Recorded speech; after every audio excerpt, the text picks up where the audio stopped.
संत शिरोमणि आचार्य गुरुवर श्री विद्यासागर जी महाराज की जय। और हम योग प्रणेता पूज्य मुनि श्री प्रणम्य सागर जी महाराज की जय। ओम अरहम नमः। श्री तत्वात् सूत्र के दूसरे अध्याय की कक्षा में आप सभी का स्वागत है। आज हम अपनी क्लास की शुरुआत मुनिश्री की वाणी में अपने मन को निश्चिंत शांत करने वाले ध्यान से करेंगे। सीधे बैठ जाइए, आंखें बंद, कमर सीधी, गहरी लंबी श्वास।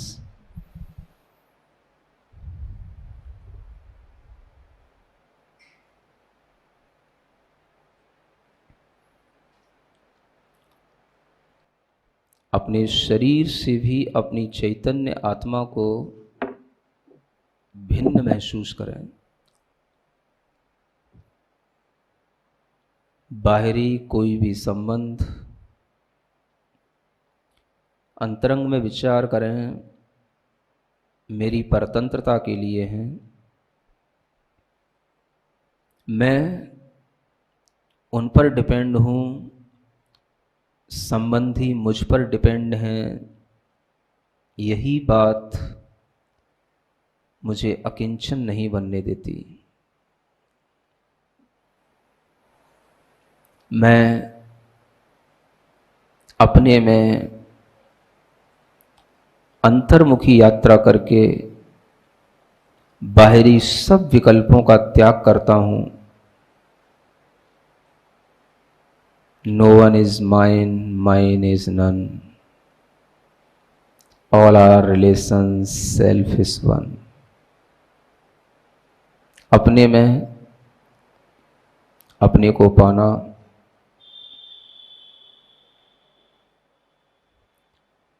स्व धर्म को स्व में ही खोजना, स्व की अनुभूति में आना,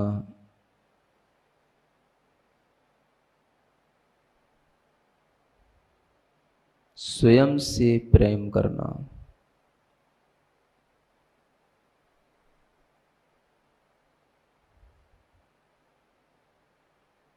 मुझे अपने आप से प्रेम है। मैं स्वयं में स्वयं को ही पा रहा हूँ, स्वयं में स्वयं से ही प्रेम कर रहा हूँ। I like my soul, I see my soul, I love my soul.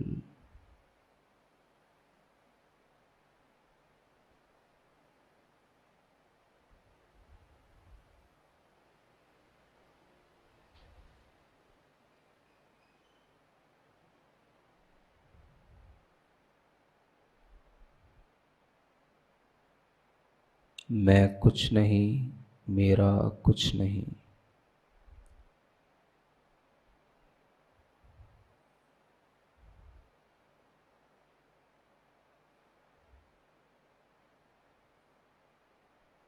I am only one self.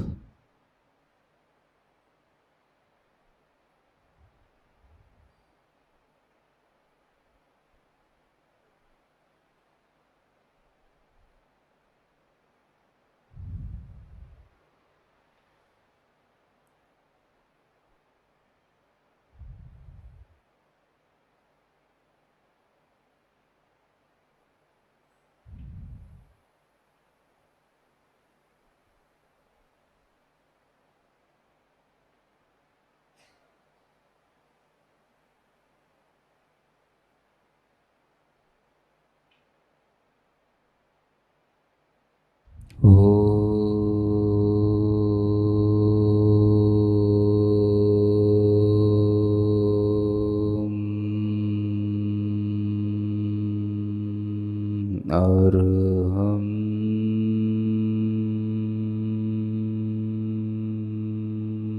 नमः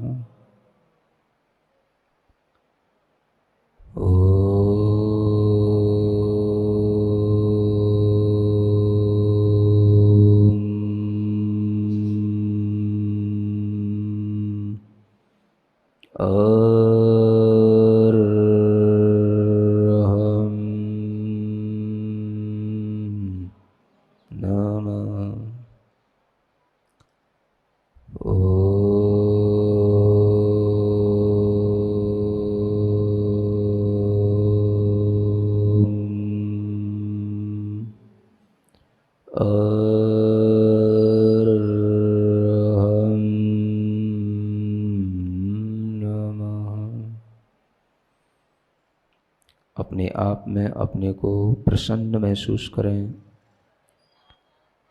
संकल्पित हों, मैं हर अभाव में भी खुश रहूँगा। अपने मन में भावना करें, मैं अकिंचन हूँ। सभी संबंध मेरे व्यवहार से हैं। वास्तव में तो मैं एक हूँ, अकेला हूँ। संसार में अकेला ही जन्म लिया हूँ, अकेला ही मृत्यु को प्राप्त होऊंगा। मैं एक हूँ, एकाकी हूँ, किंतु अपने में परिपूर्ण हूँ।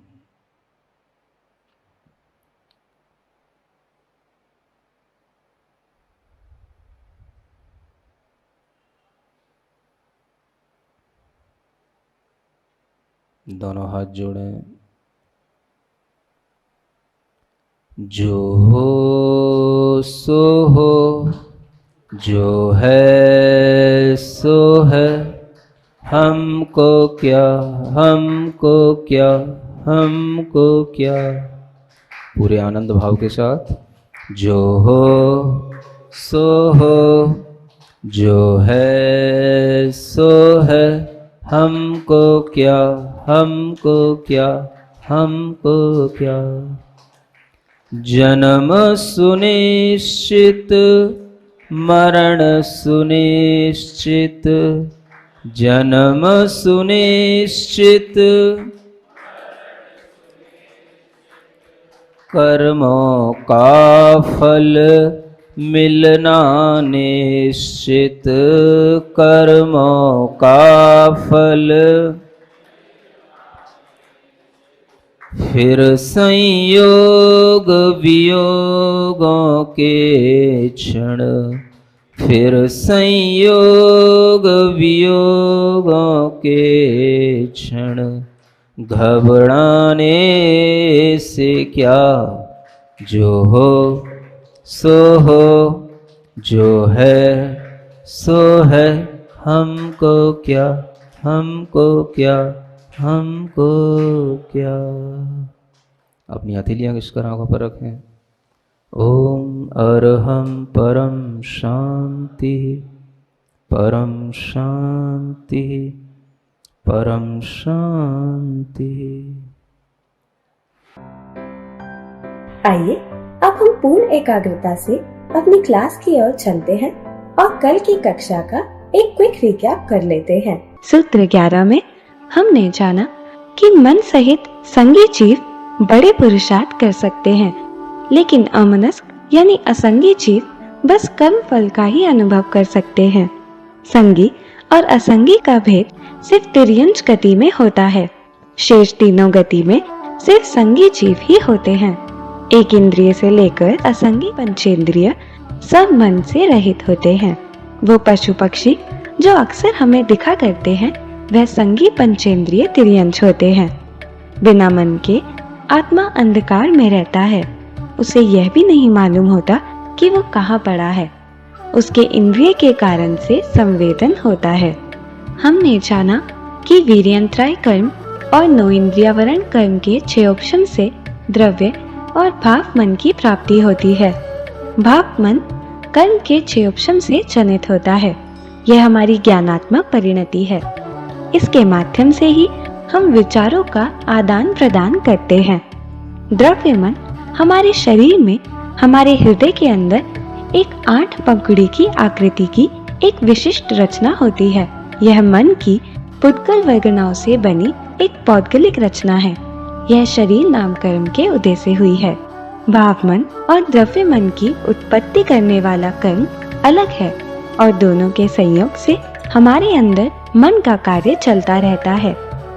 हमने जाना कि मन एक लब्धि है और हमें इसे संभाल कर रखना चाहिए। किसी के कुछ कह देने या सुन लेने से विचलित होकर डिप्रेशन में नहीं जाना चाहिए। अमनस्क की अपेक्षा मन वाले जीव कम है। अतः मन को संभालने के लिए हमें ऐसे विचार जो किसी को दुख पहुंचाए नहीं करने चाहिए। हम इस मन के उपयोग से ही इस तरह की सैद्धांतिक बातें सुन पा रहे हैं और समझ पा रहे हैं। सूत्र 12 में हमने संसारी जीव के दो भेद, त्रस और स्थावर को समझा। त्रस का अर्थ है चलना।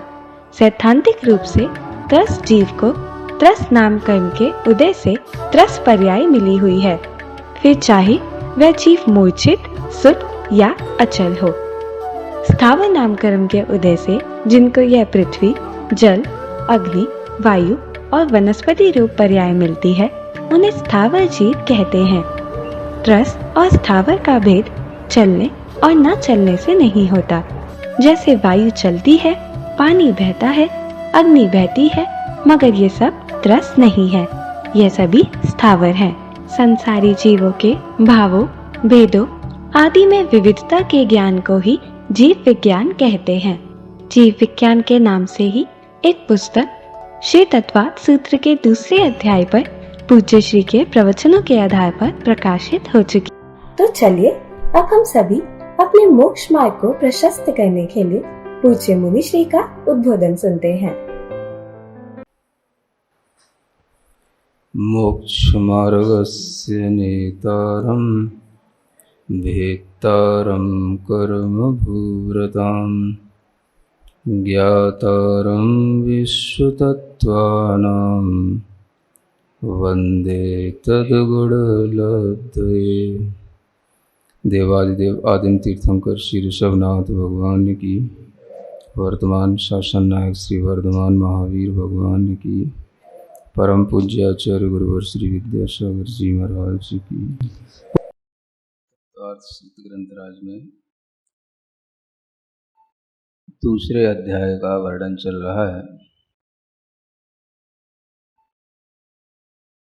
जीवों के भावों का विवेचन होने के बाद जीवों के भेद बताए गए और भेदों में दो तरह से भेद जीवों के, संसारी जीवों के किए गए। एक समनस्क अमनस्क के रूप में और एक त्रस और स्थावर के रूप में। इसी त्रस और स्थावर का वर्णन आगे अब और विस्तार के साथ किया जाना है। उसमें पहले स्थावर जीवों का वर्णन करने के लिए सूत्र आ रहा है। पृथिव्यप्तेजो वायु वनस्पतयः स्थावराः।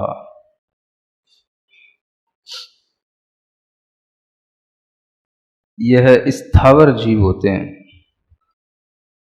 जो कि एक इंद्री वाले होते हैं, जिनके पास में स्पर्शन इंद्रिय जन्य ज्ञान ही होता है। ऐसे ये स्थावर नाम कर्म के उदय से जो एक इंद्रिय होते हैं वो 5 प्रकार के जीव बताए गए। पृथिव्यप यानी पृथ्वी, और अप शब्द जो होता है वो जल के लिए प्रयुक्त होता है। अप माने क्या होता है? जल। तो पृथ्वी, जल, अग्नि, तेज माने क्या है? अग्नि, और फिर उसके बाद में वायु और अंत में वनस्पति। ये 5 स्थावर जीव हैं। इन 5 स्थावर जीवों का नाम ही एक तरह से प्रकृति है, जिसे हम बाहरी प्रकृति कहते हैं। उस प्रकृति में हमें ये 5 चीज़ें ही दिखाई देती हैं। और इस प्रकृति में हम देखें तो अगर यहाँ पर इस स्थावर जीवों के माध्यम से प्रकृति बन रही है तो प्रकृति जीवमय ही हो जाती है। यानी सर्वत्र हर एक स्थान पर आपको यह एक इंद्रिय जीवों से युक्त कोई ना कोई परिणति दिखकर आपको इन्हीं एक इंद्रिय जीवों का विस्तार दिखाई देगा। इन्हीं स्थावर जीवों के माध्यम से सब कुछ अपना जो जीवन चल रहा है वो आपको दिखाई देगा। पृथ्वी के बिना कुछ भी संभव नहीं होता, सबका आधार है। जल पृथ्वी में ही मिलता है। अग्नि की उत्पत्ति जल से ही होती है और पृथ्वी से भी होती है। अगर हम इस क्रम को देखें तो ये क्रम भी बड़ा वैज्ञानिक है। पृथ्वी सबसे पहले आवश्यक है, पृथ्वी में ही जल मिलता है, पृथ्वी के ही आधार से जल रहता है। नदियों और सागरों का भी जल है तो पृथ्वी के ही आधार से है। पृथ्वी के आधार के बिना जल का रहना टिकना असंभव है। इसके बाद में अग्नि का क्रम आता है, जो इस बात के लिए है कि अग्नि की उत्पत्ति आज के समय के हिसाब से देखें तो भी ये वैज्ञानिक रूप से हमें दिखाई देता है कि अग्नि दो ही तरीकों से बन रही है। एक तो जो पृथ्वी में पाए जाने वाले कोयला आदि खनिज पदार्थ हैं उनसे बनती है, या फिर सीधा पानी से बनती है। तो अग्नि की उत्पत्ति जल से भी हो रही है और पृथ्वी से भी हो रही है। समझ में आ रहा है? दूसरी बात यह है कि पृथ्वी और अग्नि के बीच में जल की जरूरत इसलिए है, नहीं तो पृथ्वी जो है और अग्नि ये एक दूसरे के विरोधी हो जाते हैं, है ना। अग्नि पृथ्वी को जला देती है और पृथ्वी भी अग्नि को समाप्त कर देती है। तो जल के आधार से दोनों का अस्तित्व बना रहता है, जल बीच में आ जाता है। तो सुन रहे हैं? एक अच्छा आप पर्यावरण समझने के लिए इस सूत्र को लगा सकते हैं। अग्नि के बाद वायु का नंबर आता है, क्योंकि अग्नि का सखा वायु मानी जाती है। सखा जानते हैं? हाँ, साथी सखा। अग्नि का साथ वायु देती है, क्योंकि वायु के माध्यम से ही अग्नि कहीं पर भी स्प्रेड होती चली जाती है। वायु होने पर ही अग्नि कहीं पर जल पाती है। ये बात अलग है कि अगर वायु का फोर्स ज़्यादा है तो अग्नि बुझ भी जाती है, लेकिन अग्नि के जलने में, उसको बढ़ने में हवा का वातावरण, हल्की हवा का वातावरण होना आवश्यक होता है, और फिर वही हवा उसको आगे बढ़ाती जाती है। तो वो अग्नि के बाद में वायु का क्रम आता है, और फिर वायु के बाद वनस्पति बनती है। तो वनस्पति तो ये समझ लो कि वनस्पति में तो सब कुछ मिला जुला है। वनस्पति में पृथ्वी भी है, जल भी है, अग्नि भी है और वायु भी है ना। वनस्पति में सब कुछ स्थित है। तो वनस्पति इन सब चीज़ों से मिलकर के ही बनती है। किसी भी चीज़ की कमी होगी तो वनस्पति नहीं बन पाएगी। क्या समझे? वनस्पति जो भी बनेगी, पृथ्वी का आधार चाहिए, जल भी चाहिए, समझ आ रहा है? उसको अग्नि भी चाहिए, तेज, है ना। चाहे वो सूर्य का तेज हो, चाहे कुछ हो, वो भी एक उसके लिए तेज है, उसके बिना काम नहीं बनेगा। और वायु भी चाहिए, उससे ही वो फलती फूलती है। हवा का वातावरण अच्छा हो तो ये वनस्पति की उत्पत्ति होती है। इस तरह से हम इस सूत्र के बारे में बड़ा अच्छा एक वैज्ञानिक दृष्टिकोण रखते हैं कि आज के समय पर भी जो हमें ये पर्यावरण में चीज़ें दिख रही हैं, और जो अपने मतलब इस पृथ्वी पर उपलब्ध होने वाली जो भी ये संपदाएं हैं, ये सब हमें इसी क्रम से उत्पन्न होती हुई भी दिखती हैं, और इनकी रक्षा करने के लिए भी इसीलिए कहा गया कि अगर इनकी रक्षा हम करते रहेंगे तो ये चीज़ें हमारे काम में आती रहेंगी। अब हम ये जानें कि जैन शास्त्रों में इन सबको जीव कहा जा रहा है। क्या कह रहे हैं? जीव। पृथ्वी, जल, अग्नि, वायु, वनस्पति, ये सभी क्या होते हैं? जीव होते हैं। थोड़ा सा इसका विस्तार हम और समझें कि क्या ये सब जीव ही होते हैं या जीव के बिना भी होते हैं, है ना। तो ये हमें चीज़ तब समझ में आएगी जब हम इनके 4 भेद और आगम में बताए गए हैं। हर एक के कितने 4 भेद होते हैं, उसको समझेंगे तो हमें समझ में आएगा। तो हर चीज के चार भेद करना। जैसे पृथ्वी है तो एक तो पृथ्वी सामान्य रूप से पृथ्वी, ठीक है, पृथ्वी के साथ में फिर पृथ्वी काय, तीसरा पृथ्वी कायिक और चौथा पृथ्वी जीव। ऐसे चार भेद जानना, ठीक है ना।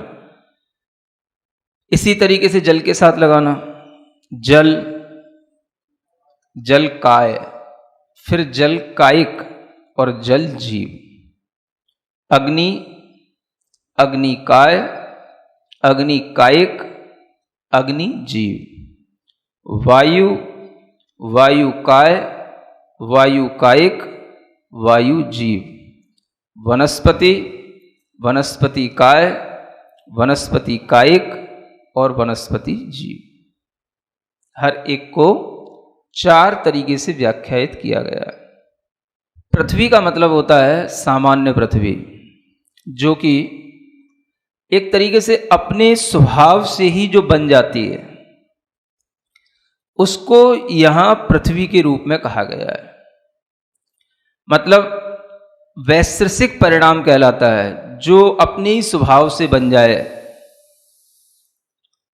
जो कठोर रूप में अपना किसी भी तरीके का कोई भी आकार बना ले, वह सब जो पृथ्वी है वह सामान्य पृथ्वी में आती है। एक तरह से यह जो पृथ्वी है, जो सामान्य पृथ्वी, यह अचेतन है। ये कैसी है?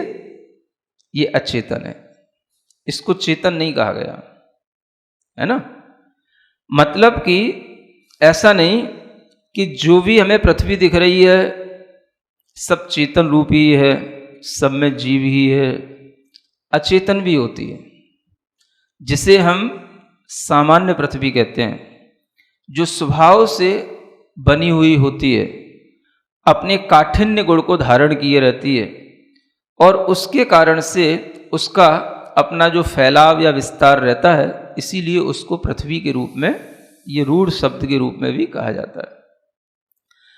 जब हम आगे देखते हैं पृथ्वी काय, ये तो हो गया पृथ्वी। अब पृथ्वी काय क्या है? पृथ्वी काय उसको कहेंगे जिसमें पहले जीव था फिर निकल गया। जीव था और उसमें से जीव निकल गया, तो जीव निकलने के बाद जो वह पृथ्वी बची है वो पृथ्वी काय है ना। जैसे कि मनुष्य का शरीर होता है, उसमें से जीव निकल गया तो शरीर बचा रह गया, तो हम उसको मृत शरीर कहते हैं। तो वह मृत शरीर की तरह जो मृत काय है, वह ही उसकी पृथ्वी काय कहलाएगी। ठीक है, ये दो तरह के जीव हो गए। तीसरा पृथ्वी कायिक, कौन सा? पृथ्वी कायिक। तो कायिक वो कहलाएगा जिसमें जीव है, जिसके अंदर जीव अभी उपस्थित है, जैसे कि जीवित मनुष्य है ना, तो उसका शरीर है, अभी वह उसमें है, तो वह क्या कहलाएगा? कायिक। काय में और कायिक में अंतर समझ आ गया? काय तो केवल काय रह गई, शरीर रह गया, उसका जीव नहीं रहा जिसमें, वो कहलाया काय। और कायिक वह कहलाएगा जो जीव से सहित हो। ठीक है ना। ये हो गया। चौथा वेद होता है पृथ्वी जीव। जीव का मतलब अब यहां पर वो लेना कि जो किसी अन्य पर्याय को छोड़ के आ रहा हो, अभी उस पृथ्वी को अपनी उसने काया नहीं बनाया हो, बीच में जो विग्रह गति होती है ना, आकाश में, जब तक वो रह रहा है तब तक उसका नाम है पृथ्वी जीव। ऐसा जीव जो नियम से आगे किसी न किसी पृथ्वी को अपनी काया बनाने वाला है, नियम से उस पृथ्वी में उत्पन्न होकर के उस पृथ्वी कायिक जीव कहलाएगा, है ना। तो जो अभी रास्ते में है, विग्रह गति का मतलब एक शरीर को छोड़ने के बाद दूसरे शरीर को ग्रहण करने के बीच का जो एक रास्ता है, वह विग्रह गति कहलाती है। उस स्थिति में जो जीव है उसको कहेंगे पृथ्वी जीव। आई बात समझ में कुछ? ये चीज आपको हर जगह घटित करनी है। तो पहली बात इसमें यह है कि इन 4 चीजों में अचेतन 2 रूप हैं और चेतन के 2 रूप हैं, है ना। जो सामान्य पृथ्वी है और जो पृथ्वी काय है, ये दोनों क्या हैं? ये अचेतन है, इनमें जीव नहीं है, ठीक है ना। अब इनमें भी अगर देखा जाए तो ये जो सामान्य पृथ्वी है वो सामान्य ही है। एक तो वह जिसमें से जीव निकल गया इसलिए वो अचेतन हो गई, और एक वह है जो अपने स्वभाव से अचेतन है। ऐसा हमें थोड़ा डिफरेंस करना चाहिए, है ना। तो ऐसी भी पृथ्वी होती है जो स्वभाव से अचेतन है, और ऐसी भी पृथ्वी होती है जिसमें जीव रहा लेकिन उसमें से निकल गया, वो उसकी काया स्वरूप है। हम ऐसा नहीं कह सकते कि हमें जगत में जितनी भी पृथ्वी दिखाई दे रही है, जितना भी जल दिखाई दे रहा है, वो सब चेतन ही है या सब अचेतन ही है ना। जानना हमें चारों चीजें हैं, लेकिन निर्णय करने में किसी पर्टिकुलर कोई पृथ्वी या जल का हम निर्णय करना चाहें तो वो कठिन है, लेकिन ऐसा होता है, ये हमें सिद्धांत से जानना चाहिए। कुछ समझ आया? हम किसी भी पृथ्वी जल अग्नि को देख करके यह निर्णित नहीं कर सकते कि यह अचेतन है कि चेतन है ना। हमें उसकी रक्षा करने के लिए, उससे बचने के लिए हमें उसको चेतन ही मान के चलना पड़ेगा, क्योंकि हमें चेतन की रक्षा करनी है। लेकिन अपनी धारणा में यह भी होना चाहिए कि ये सब चीजें चेतन के साथ साथ अचेतन भी होती हैं। 4 रूपों में से 2 रूप अचेतन हैं और 2 रूप चेतन हैं। हाँ, जल में भी ऐसी घटित करना है। एक सामान्य जल सामान्य जल का मतलब होता है कि जो अपने स्वभाव से जल के रूप में ही परिणमन करता हुआ है, बस जल के रूप में है।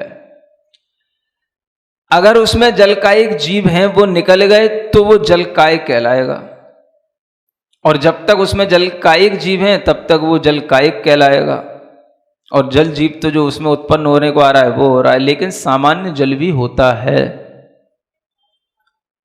ना। अब वो कितनी देर सामान्य रहता है, कौन सा होता है, ये कहना कठिन है, लेकिन होता तो है। तो यही मैं कह रहा था कि हम किसी पर्टिकुलर किसी भी जीव को या किसी भी इस प्रकृति की चीज को ये कहकर के नहीं ले सकते कि ये जल जीव से रहित है, और ऐसा कहकर के भी यूज नहीं कर सकते कि ये जीव से रहित है इसलिए यूज कर रहे हैं, है ना। लेकिन 4 रूप उसके होते हैं, ये जानना जरूरी है। ऐसी अग्नि में भी होता है, वायु में भी होता है, वनस्पति में भी होता है। समझ आ रहा है? अब कोई जल आप उसे, या पृथ्वी है उसे, आप उसको एक शुद्ध पृथ्वी या शुद्ध जल का रूप अगर कहना चाहें तो ये कहना मुश्किल तो होता है, लेकिन फिर भी समझने के लिए आपको समझाया जा सकता है कि जैसे बादलों से निकला जल है ना, उससे हम जब जैसे ही वो निकला बस तब तक शुद्ध कह सकते हैं, वो शुद्ध जल है।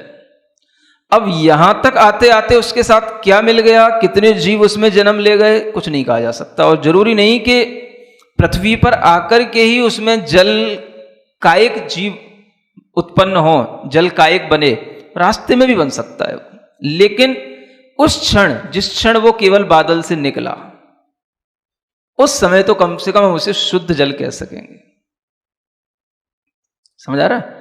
ऐसे ही कोई भी अग्नि भी जिस समय जिस क्षण जलती है, क्षण भर के लिए हम उसे शुद्ध कह सकते हैं, लेकिन जलने के बाद उसमें भी जीव उत्पत्ति हो जाती है, अग्नि का एक जीव उसमें उत्पन्न होने लगेंगे।